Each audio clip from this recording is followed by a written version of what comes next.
decided that we design the solution that suits us. And that solution is that everything we do, since they make our country and our land very uncomfortable for us, we will bring our freedom from diaspora.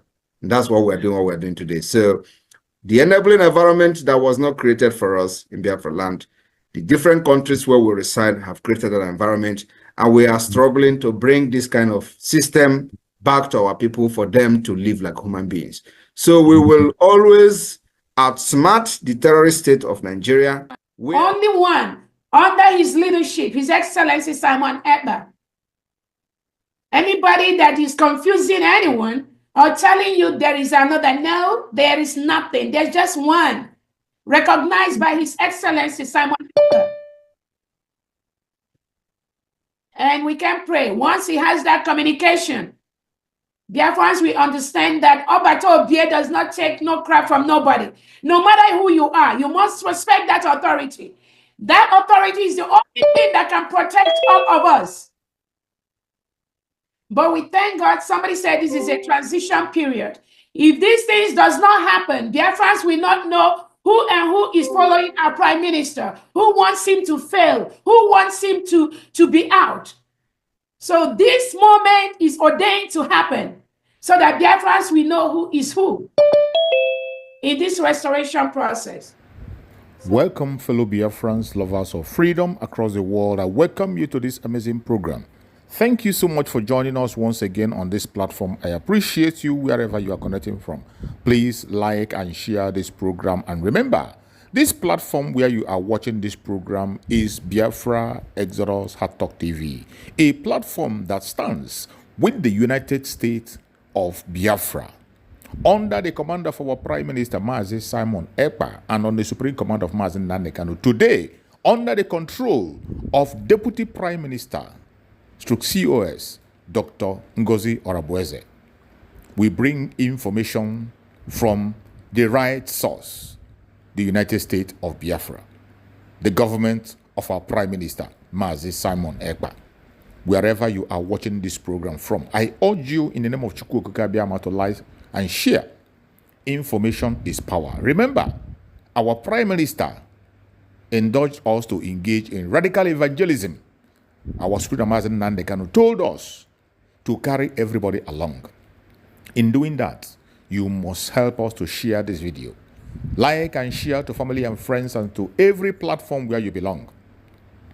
This information is important. Bill and then apply for the revocation of Mazi Nnamdi Kanu's bail, the issuance of arrest warrant against him and an order forfeiting the bail bond of his sureties.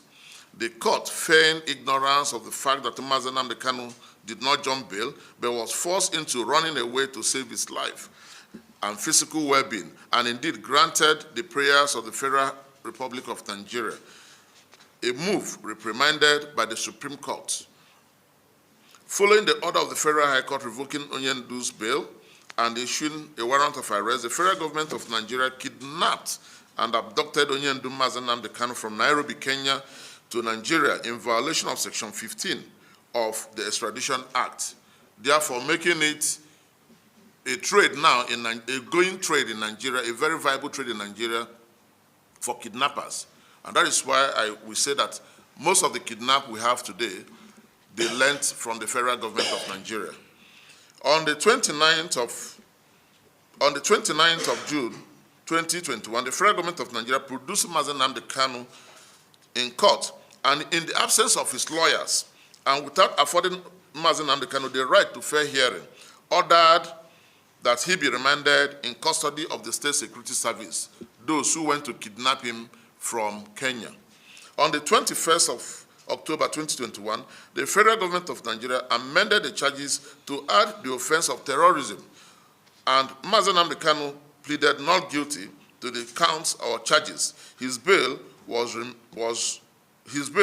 and remained revoked. Mazi Nnamdi Kanu filed a notice of preliminary objection challenging his prosecution in violation of the Extradition Act, contending that his prosecution on the counts that existed prior to his extraordinary rendition was unconstitutional and abuse of court process and disclosed no offense known to law. the trial court agreed with Onyendu and struck out 8 out of the 15-count charge. On Onyendu Mazi Nnamdi Kanu's appeal to the Court of Appeal, the entirety of the outstanding count of charge were struck out for want of jurisdiction, and Onyendu was consequently discharged and acquitted on the 13th day of October 2022. In an unprecedented manner and against all known laws, both locally and internationally, the federal government of Nigeria refused to release Onyendu from detention facility, and on the 15th of October 2022, the federal government of Nigeria filed an application seeking a stay of the release of Mazi Nnamdi Kanu from detention. This application was which is alien to Nigerian law and which never applies to cases of discharged and acquitted persons, was granted by the Court of Appeal, surprisingly, presided over by a panel of justices led by Justice Samani on the 28th of October 2022. Ladies and gentlemen of the press, it is a way and manner the case of Nnamdi Kanu is handled in a manner that no lawyer can explain, that agitates us. And we now ask, is Mazi Nnamdi Kanu being prosecuted or persecuted? In an attempt to arrive at a veritable answer to the above question, we shall address some salient issues pertaining the way and manner Onyendu Mazi Nnamdi Kanu's case is handled by the federal government of Nigeria. The trial court, illegally and in compromise arrangement with the federal government of Nigeria, revoked Mazi Nnamdi Kanu's bail.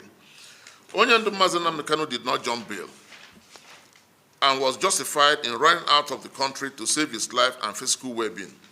This is the finding and decision of the Supreme Court of Nigeria at page 11 to 13 of the judgment of the Supreme Court in case number SC 1361/2022.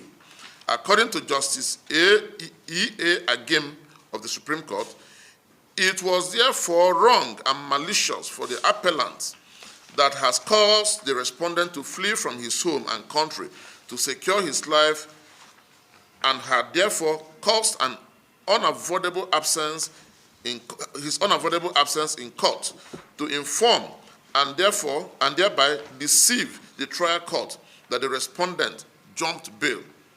On the basis of this deception, the appellant applied to the trial court for an order revoking the respondent's bail, forfeiting the amount securing his bail bond of his sureties, and an order issuing a bench warrant for his arrest. It is glaring from the record of proceeding in the trial court, and it is granted the said order in the trial court that it granted the said order prayed for by the appellant with knowledge of the fact that the respondent's absence from the court was caused by the invasion of his home by army officers of the appellant. Therefore, the trial court knew that the said extrajudicial and illegal action of the appellant made it impossible for the respondent to be in court for his trial, and the respondent's absence is not intentional or deliberate absence, and that the respondent is not running from prosecution or running to avoid prosecution. The order was made in the false assumption that the respondent jumped bail. See page 10 to 13 of the Supreme Court judgment. Revocation of bail was predicated on the trial court's interest and bias. In its judgment, the Supreme Court is in clear terms condemned the trial court in revoking the bail of Onyendu Mazi Nnamdi Kanu. According to the Supreme Court, after it held that the circumstances of Onyendu Nnamdi Kanu's escape did not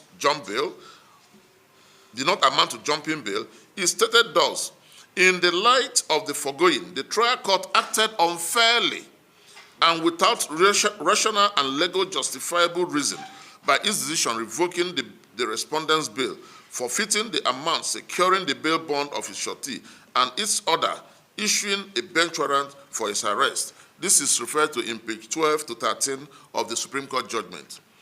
At page 19 of the Supreme Court judgment, the Supreme Court unequivocally held thus: this indifference of the trial court to these unlawful attacks on the person of the respondent and the extreme violation of his fundamental rights while he was in custody of law pending trial rendered the impartiality of the trial judge suspect. Even when it was glaring that the said attack on the home and person of the respondent by the official of the appellant made his further attendance of his trial in the case impossible, the trial court, rather than found that he jumped bail, revoked revoked his bail and forfeited the bail bonds of his sureties, thereby victimizing the respondent. This is oppressive of the respondent and unfair to him. These are the wordings of the Supreme Court. The trial court ought to hold the federal government of Nigeria accountable for the absence of Onyendu in court and adjourn the case indefinitely until the federal government produces Onyendu in court instead of revoking his bail. It was the decision of the Supreme Court that the trial court did not do what the law expected the trial court to do in the circumstance where the federal government of Nigeria caused the absence of Onyendu in court by her Operation Python dance. According to the Supreme Court at page 19 and 20 of the judgment, it admonished in clear terms, thus, what the trial court should have done then was to hold the appellant responsible for the absence of the respondent, order the appellant to produce the respondent, and order a stay of proceeding till they produce him, instead of granting the appellant's application for the revocation of his bail, and order him to be arrested, and if he was running from prosecution, as if he was running from prosecution. Onyendu was abducted and kidnapped from Kenya. The order of the trial court on the application of the prosecution was that the bail of Onyendu be revoked and the bench warrant issued for his arrest. In disregard of the procedure for arrest and renditioning of Onyendu who was in Kenya, the federal government of Nigeria unlawfully kidnapped and abducted him in violation of international laws and his fundamental human rights.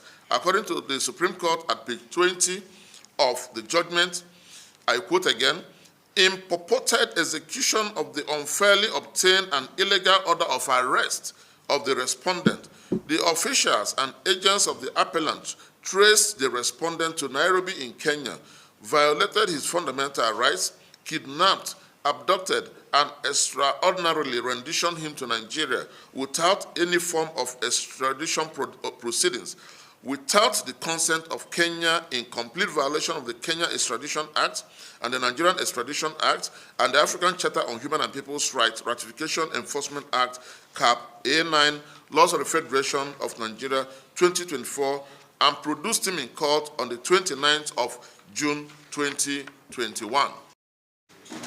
My question now is, what effort, is there any effort being made by the Kanu's family to get the president or the Nigerian government to agree to that, come to terms with that party? Of them can do it. That's what I was saying. Any of them can do it. Are you ready? 5. Phones on silent 4. Phones on silent 3. Echo. I know. Everybody ready? Yeah.